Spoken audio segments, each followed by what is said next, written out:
లో మనం వీటిల్లోకి ఒక 2 ఆకుల మీద ఉండగానే మొక్కలను అయితే మార్చుకోవచ్చు. నేను ఇలా ఎప్పుడు కూడా ఇలా గ్లాసుల్లో అయితే వేస్తూ ఉంటానండి. చాలా సులువుగా మనం ఇందులోకి మార్చుకోవచ్చు. చిన్న చిన్న గిన్నెల్లో కూడా టీ కప్పుల్లో కూడా వేసుకుని చక్కగా వేసుకోవచ్చు. ఇలాంటి చిన్న గిన్నెలో ఇలా మనం దూరంగా 4 గింజలు అయితే వేసుకుందామండి. వేసుకుని ఈ 2 ఆకుల మీద వీటిని తీసుకుని మనం ఇందులోకి మార్చుకోవచ్చు. చక్కగా ఇవి కూడా వచ్చేస్తాయి. మనకి ఎప్పటికప్పుడు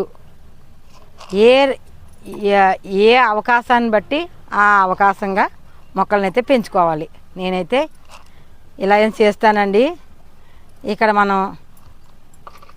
నేను ఇంకా గ్లాసులు ఉన్నాయండి, కింద ఉన్నాయే పట్టుకొచ్చి వేస్తాను. ప్రస్తుతానికైతే మీకు ఒక గ్లాస్ చూపించాను కదా. ఇవి మనం వేరే కుండీలు అయితే పెడదాము, లేదంటే ఇలా పెట్టచ్చు. ఇలా నేను డబ్బా అయితే మూత పెట్టేశానండి. మనకి ఎప్పుడు కిచెన్ వేస్ట్ వేసుకుంటే అప్పుడు కొన్ని నీళ్ళు వేసుకుంటే కిందకి దిగిపోతాయి. ఇలా కూడా వేసుకోవచ్చు. ఇలా చేయటం వలనండి ఇందులోంచి తయారైన కంపోస్ట్ని తయారైపోయాక మనీ పైన వేసేసుకుని మనీ కొత్తగా కిచెన్ కంపోస్టు ఇందులో నింపుకోవచ్చు. ఇలా చేయటం వలనండి మనకి మాటికి ఎరువులతో పని లేకుండా ఇది బాగా ఉపయోగపడుతుందండి. ఈ పద్ధతిగా మనకి బెండ మొక్కలు కూడా చాలా బాగా పనికొచ్చినాయి. నేను ఇది ఫస్ట్ టైం కాదండి, మనకి అప్పారావు సారు ఎర్రబెండ నాకు పంపించారు గింజలనే. అవి దీంట్లోనే వేశాను, చాలా బాగా కాసినాయి. ఇప్పుడు ఇందులో ఎర్రబెండ ఉందో లేదో